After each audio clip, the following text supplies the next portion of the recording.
Teachers, what's the funniest thing you've heard a student say that you unfortunately had to punish them for? Story 1. I worked at an alternative ed school for kids who were expelled from their old schools. I taught a class of 8th grade boys, so I have tons of great stories. My favorite was one day I was reading out loud from the newspaper that Old Country Buffet was closing down, and one of my students said, "Are you freaking kidding me?" whilst simultaneously punching a hole in the window. I laughed so hard, but also had to give him detention and fill out a ton of paperwork. Edit. I'm glad this story entertained you guys. These kids were no joke. I had a full-time therapist in my room with me because it was such a liability to be alone with them. The kids had daily therapy sessions to help them deal with anger issues, trauma, etc. Most of the students were affiliated with gangs and got in a lot of trouble for substance-related crimes. About half my kids were in detention centers before coming to my classroom, and a lot of them had ankle monitors. Old Country Buffet kid was an especially large 14-year-old. His file said he got expelled from his old school because they were very into the Twilight series and some kid made fun of him for it, so he beat the hell out of them. He did need stitches after the window incident. More, please. I bet it was that kid from the Goonies. Old Country Buffet was closing down? Not going to lie, reading that gave me a bit of anxious rage. When you think about a kid raging about something closing down, I don't think the first thing that comes to mind is Old Country Buffet. Plus, he got in trouble for defending Twilight? The usual wisdom is the person trying to defend Twilight is the one that's getting beat up. Is this the ultimate nerd rager?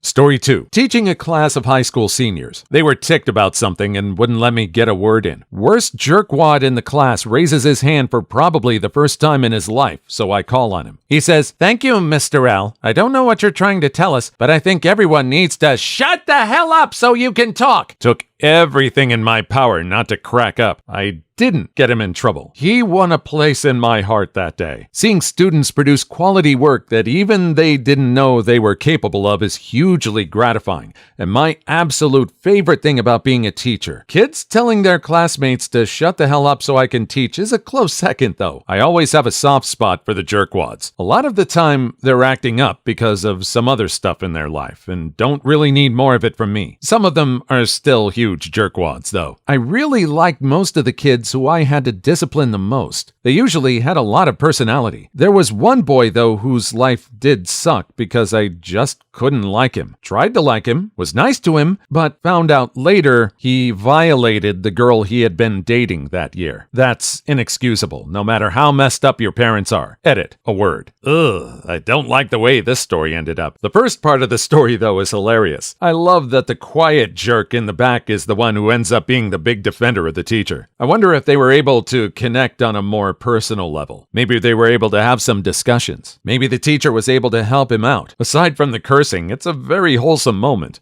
Story 3. I got pages to this thread, so here we go. I teach in a rural school district in Wisconsin. The kid in question was a self-proclaimed redneck and proud of it. He also never swore in front of me because it was impolite. I overheard him sometimes, but he was careful to watch his language around me. One day, he tried to sell me sunglasses for a fundraiser, but I wasn't interested. I had prescription sunglasses, so I had no interest in putting cheap sunglasses over my regular glasses. He kept pressing me, telling me that if I wore my sunglasses to a music festival that happens not too far from us, the guys would be all over me. Upon informing him that I was engaged at the time, the first words out of his mouth were, "I ain't seen a ring yet that can plug a hole." There was a pause, then a look of horror crossed his face. "Oh my God, I just said that to a teacher!" He covered his head and said to me in this quiet, pleading voice, "Please don't tell my mom." I didn't. I had to have a talk with him and documented it in our system as a minor infraction for inappropriate language, but never called his mom or sought punishment. His reaction was worth it. Wow. Well, at least he didn't curse, and he didn't have to get in trouble with his mom. This was probably the best reaction possible. And there had to be leniency. This kid had courtesy. He showed respect for the teacher. I probably would have just forgotten about writing him up in the first place.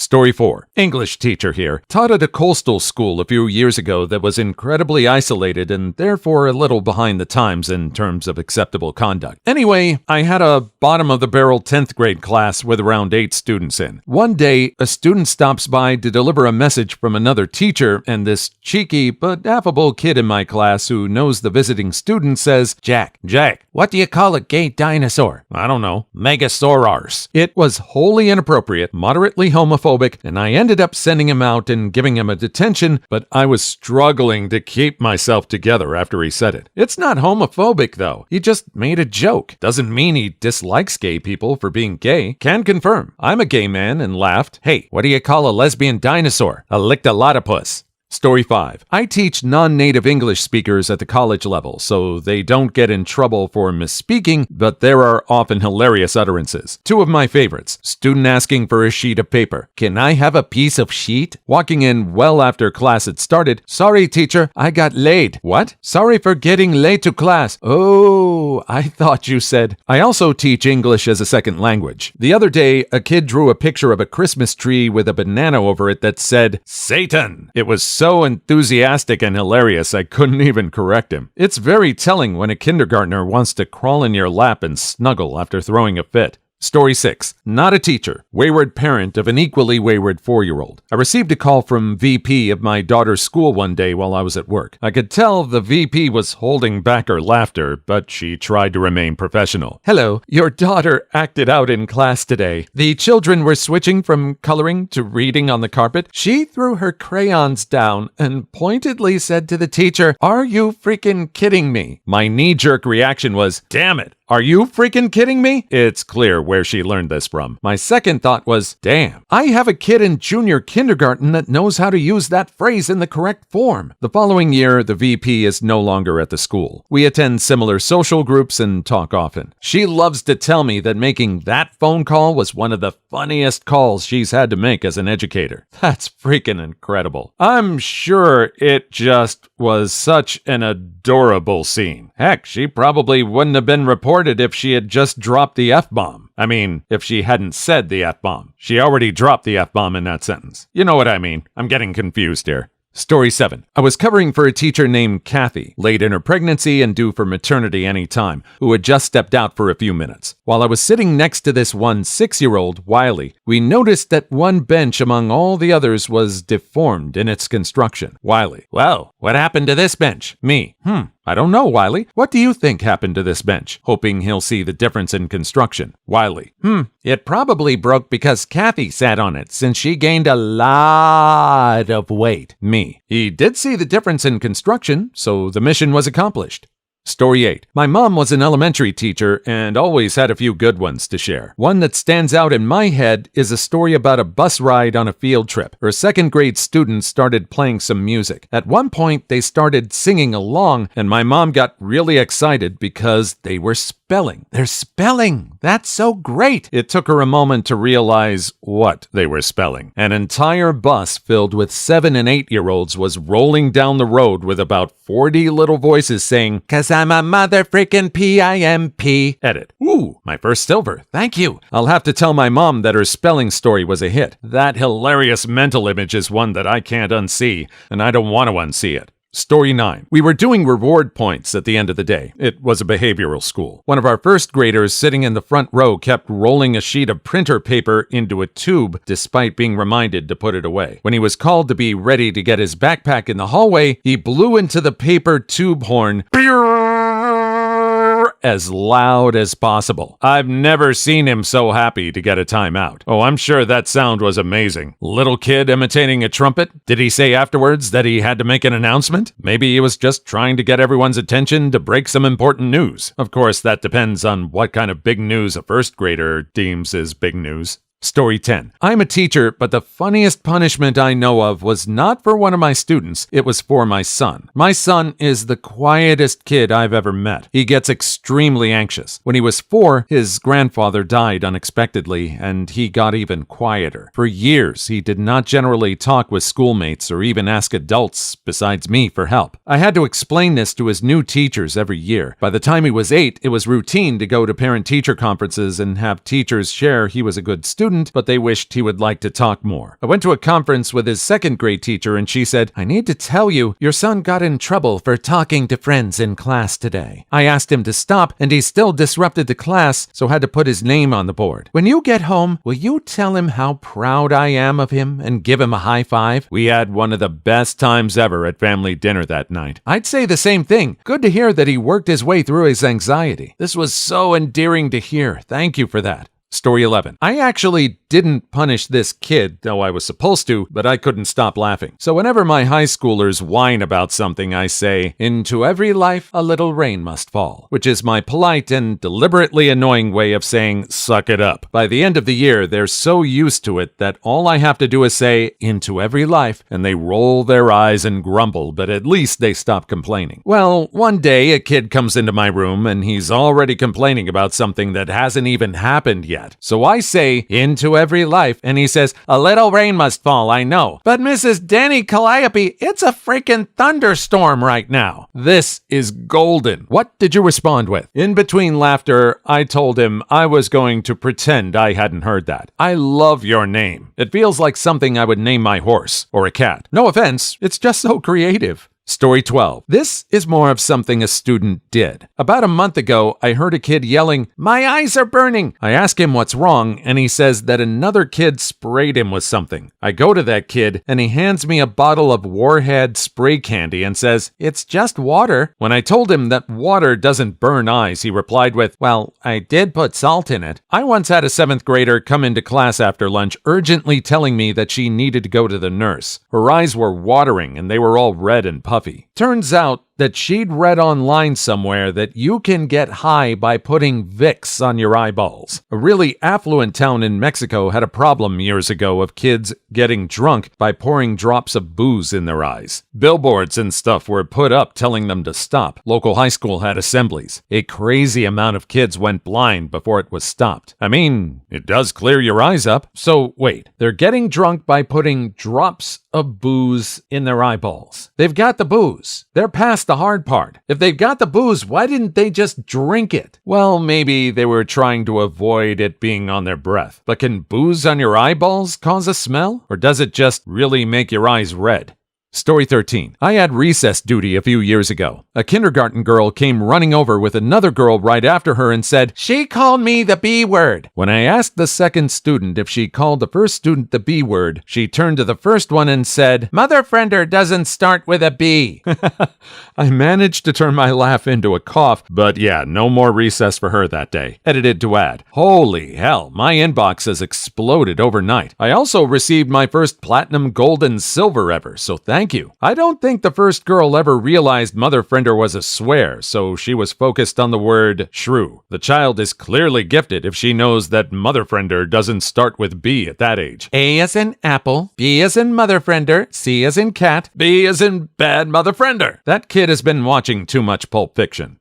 Story 14. An 8th grade student once told me, you look like the kind of girl who'll be friends with the lunch ladies. That's either an insult or a compliment, and I can't tell which. Compliment. Get extra food and good food, too. Source. Am friends with lunch ladies. Well, are you? Story 15. Teaching 1st grade, and a kid came up to me and said, Miss, E just said something bad. So I walked over to E and asked if he said something inappropriate. He shrugs, looks sheepish, and says, I said cows have big boobies. I literally paused with my mouth open, not expecting that one. Once at my brother's school, what does the pig give us? Pork. What does the hen give us? Egg. What does the cow give us? Bull patties. Technically, this kid isn't wrong. Boobies might still be an inappropriate word for someone his age. I think the first kid is just a little snitch. If the other kid was insulting someone, I could understand. This was almost harmless.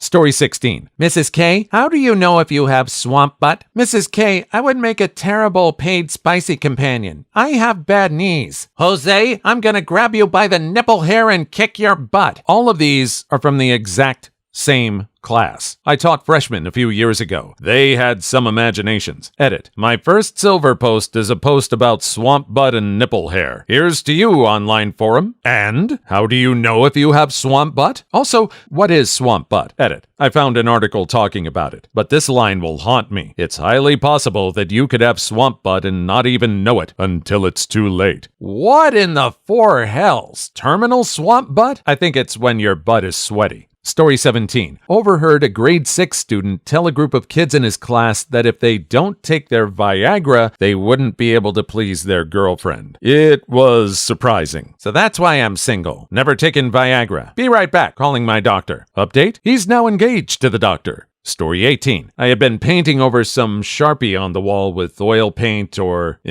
something similar, but the smell lingers for a long time. High schoolers start to come in for class. Girl A yells, "Why is it stinking here?" What's inappropriate about that? It would stink. You would think in a class like that or in a school like that they'd be used to the smell of some kind of cleaning products. Maybe these were more powerful than the usual ones, but still, stuff had to be cleaned up. Story 19. Girl B says, "Because your mouth is open." Girl A rifles back with, "Because your legs are open." Unalived by words. Unalived homicide by words. Mr. Clean Magic Erase sponges gets Sharpie off most school surfaces that can handle some abrasive force. For larger jobs can just get Ajax and a washcloth. Either seems easier than repainting the wall, but I guess it could have been a lot of Sharpie on the wall that needed a repainting anyway. Story 20. I was teaching nutrition and garden education to second graders. Really sick, all hopped up on cold medicine on a rainy day and discussing our agrarian community. Me. Does anyone know any farmers? Kid. Yeah, my uncle is a farmer. Me. Nice. What does he farm? Kid. Pot. Me. Me slowly blinks. Class. Giggles. Me. Okay, we're talking fruits and vegetables here, people. Does anyone else know a farmer? How about Farmer John? Do you guys know Farmer John with the pumpkins? Babbling continues. Is it common for second graders these days to know what pot is? Well, we are in California, and this school had a pretty even demographic mix of migrant farmer and surfer families. To be fair, I think the rest of the class was mostly giggling at my own hopped up reaction. But this kid definitely had some pretty progressive parents from the level of sass he normally displayed. He was also wearing a tie-dye sweatshirt when he made this comment, so I figured I probably had it coming when I called on him. Today I learned surfer families are a thing. I've found my niche.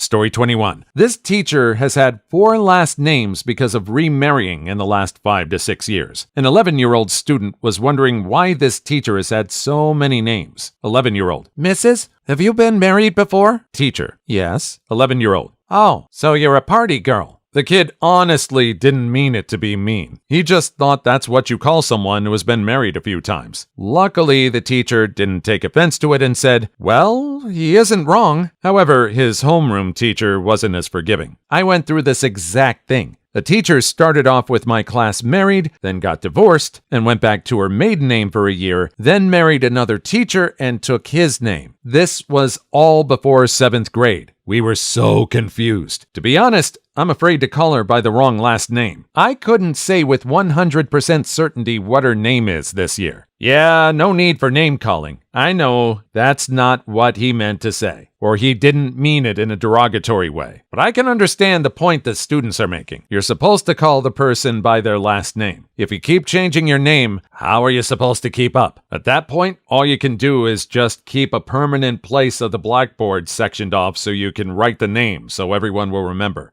Story 22. My friend told me this story. We're both teachers in South Korea. She was teaching 6th, 5th grade kids the song Marry Your for an English performance her school was putting on. Her Korean co-teacher thought it would be super cute if the boys held bouquets and got down on one knee and proposed to the girls at the end of the performance. One boy exclaimed, "What the hell?" My friend died laughing. That is honestly a terrible idea, and I would have said the same. Story 23. Hey, miss, will you touch my weenus? Standing there in silent shock. Student slowly bends elbow and points to it. Weenus. This was the day I learned what a weenus is. Apparently, they had just come from biology. Ended up not really formally punishing the kid. It was, in fact, a weenus. But I did need a minute to control the laughter before I could teach again. We had a conversation about what appropriateness and context are after class. I said this to a friend once, and a teacher overheard me, and I got in trouble. Now they think you have the guy. Literally shaking and crying.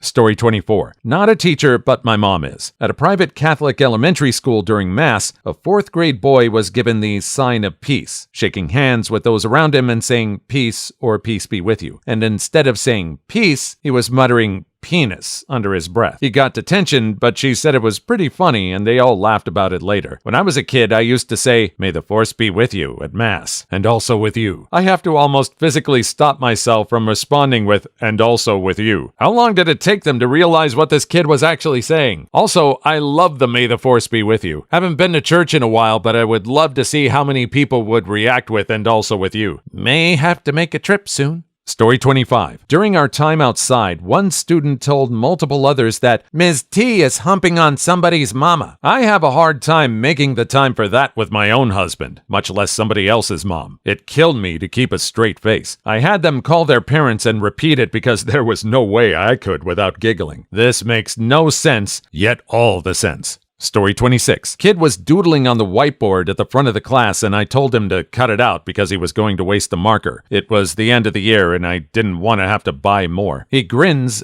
and then says, "But it's just the tip." And then another student yelled out, "That's what she said." I tried so hard to keep a straight face and failed so badly. Absolute legend. Story 27. Their insults to each other have evolved. We used to call each other mums. The other day I heard, "Your mum smells like the coral reef when she opens her legs. Your nan is a slag, and your dad touches other dads." That kid wanted to drag down the entire bloodline. Just makes me think of that one episode of SpongeBob with Plankton insulting the whole family. "Someone should put you in a box floating down the river, Grandma." Story 28. A friend of mine teaches 1st grade. One day, her class was watching Hercules, and during the scene where Hades is smoking a cigar, the kid shouts, "Miss, he's smoking a fat blunt." I can't imagine trying to keep a straight face when she had to tell her that she can't say that kind of stuff in school. That one made me laugh out loud. The fat part makes it work. Story 29. I teach pre-K. The kids were out at recess and one was riding a bike wearing his helmet, as he should. One of my girls walked by and hit him over the head with our plastic baseball bat. I asked her why she did that. She replied,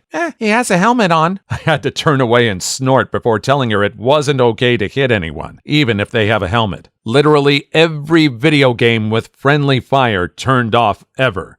Story 30. Kid in my class was given some bad news once and exclaimed, "Aw, poop right on my peen." It was inappropriate, but it sounded so incredibly genuine and defeated. My English teacher, early 20s, fresh out of school, looked like she was in physical pain, having to punish him, despite laughing uncontrollably and feeling sympathy for his situation. Laughing hysterically at 2:26 a.m. Thanks. Story 31. Not me, but my fiancée. She's a really great teacher, but was having trouble with this one class. One of the students asked her, "Mrs. Teacher, do you have any kids?" Fiancée. "Oh God, no." Kid. "That might be for the best." Good Lord, children are savage.